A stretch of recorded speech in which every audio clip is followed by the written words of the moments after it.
Yes guys, and welcome back to another FIFA 21 video on the channel. As you can see right now, I'm not on the usual ultimate team because the servers are down, but that doesn't stop us from making custom tactics videos for you. So today, I'm going to be talking about the 4-5-1 formation, a very meta formation in FIFA 21, which I highly recommend using with custom tactics and player instructions post-patch. So, without further ado, let's get into the tactics. Before we get into the video guys, make sure to like and subscribe, and if you are getting FIFA 22, I highly recommend subscribing to the channel as I will be releasing daily, if not twice a day, content on squad builders, custom tactics, all of this guys, so make sure you subscribe and you do not miss out. Anyways, enjoy the video.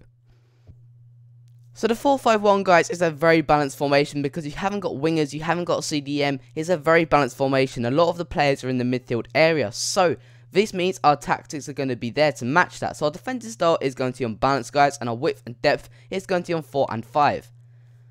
On a lot of my formations, I do use my width on 4 on the defensive style because it's very hard to break down. If your back 4 are very compact together, it makes it difficult for the opponent to thread a pass through you, and in that case, someone getting behind. With our depth though, we do use 5 because again, we want to be smash bang in the middle. We do not want to push too high, otherwise we'll get hit on the counter attack. And if we sit back too much, then they're going to dominate us in possession. With our attacking style guys, we are going to be in balance. Now you can actually use any offensive style for this formation. You can use balance, long ball, fast build up. For me though, I use balance so I can vary between them.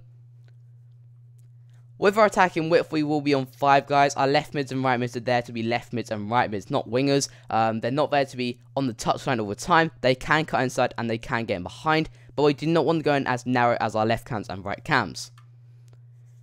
Next up, players in the box, we will be on 4. This enables us to get our striker in there, 2 cams in there, and 1 of our left mids or right mids in there, dependent on who's crossing in the ball. So, if our right mid is crossing in the ball, our 2 cams, our striker, and our left mid can get in there, and the same way for the left mid crossing in the ball, for the right mid getting in there.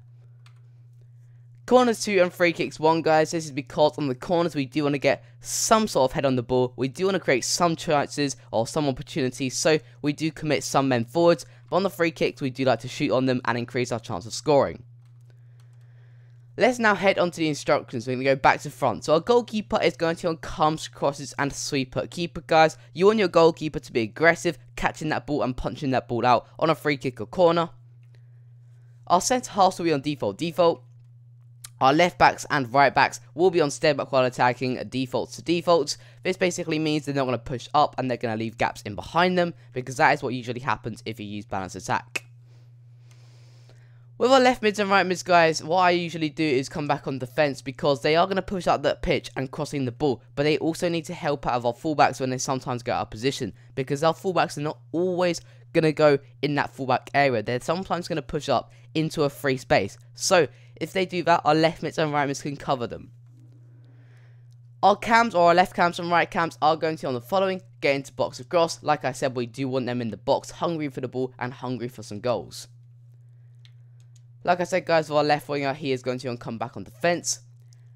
Central centre midfielder guys is going to stay back while attacking and cover centre. We do not want our centre mid to get into the box across, because if our centre mid, our 2 cams, our striker and 1 of our left mids or right mids is getting into that box, that is going to leave a gaping hole in that midfield. As you can see, our centre mid is already literally a massive gap to cover. So if he pushes up, that gap is going to get even bigger. So you can use cover centre, and you can also use free roam if you'd like to, so free roams around that areas.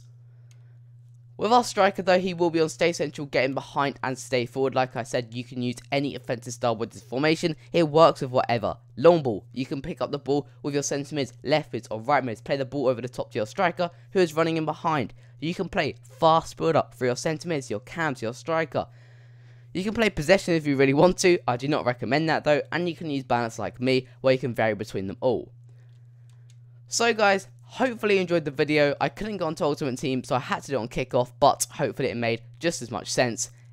Anyway guys, have a great day, have a great week, and goodbye.